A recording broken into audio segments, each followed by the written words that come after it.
Сәлем қайырлы күн достар. Бүгін сіздерге қытайский мотоциклдің зажиганиясын қалай қою керек және клапанды қай кезде реттеген дұрыс, сол туралы қысқада нұсқа видео түсіргелі отырмын. Мейлі сіз өз мотоцикліңізді ремонттаңыз, мейлі басқа біреудің мотоциклін ремонттап беріңіз. Бұл видео аса маңызды.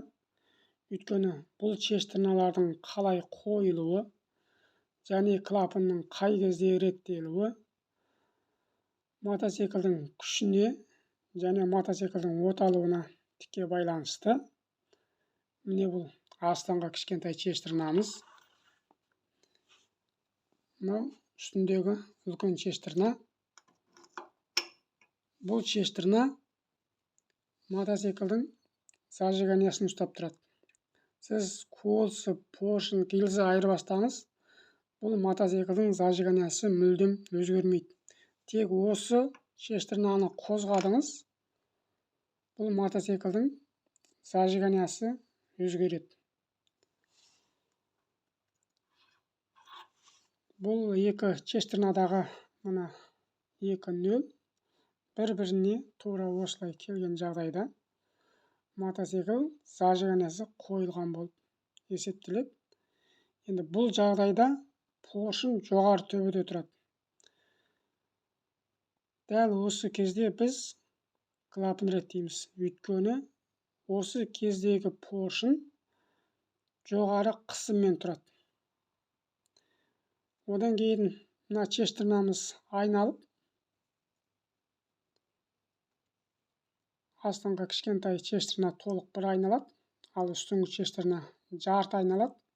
Дәл осы кезде астыңғыдағы нөл мұнда келді, үстідегі нөл төбеге шықты. Бұл кезде де поршын жоғары төбеге шығады. Бұл кезде де клапан реттеуімізге болады, бірақ бұл кездегі поршын ешқандай қысымсыз бос тұрады. Егер мотоцикліңіз жаңа болған жағдайда немесе осы шештрналарды баспалардың барлығын жаңадан ауыстырған жағдайда ғана дәл осы кезде клапан реттеуге болады. Ал егер бұлар дұрыс болмаған жағдайда бұл кездегі реттеген клапаныңыз алғашқы реттеген клапанға қарағанда бос болады да, жаңағы қысымдағы келген кездегі реттеген клапан ашық қалады. Сондықтан тек мотоциклдеріңіз жаңа болған жағдайда ғана, немесе осы шештрналар мен баспалар жаңа болған жағдайда ғана дәл осы кезде клапан реттейсіз. Әйтпесе негізгі кезде осы екі нөл бір-біріне толық тиіп тұрған кезде поршын жоғары көтеріледі, қысым да жоғары болады.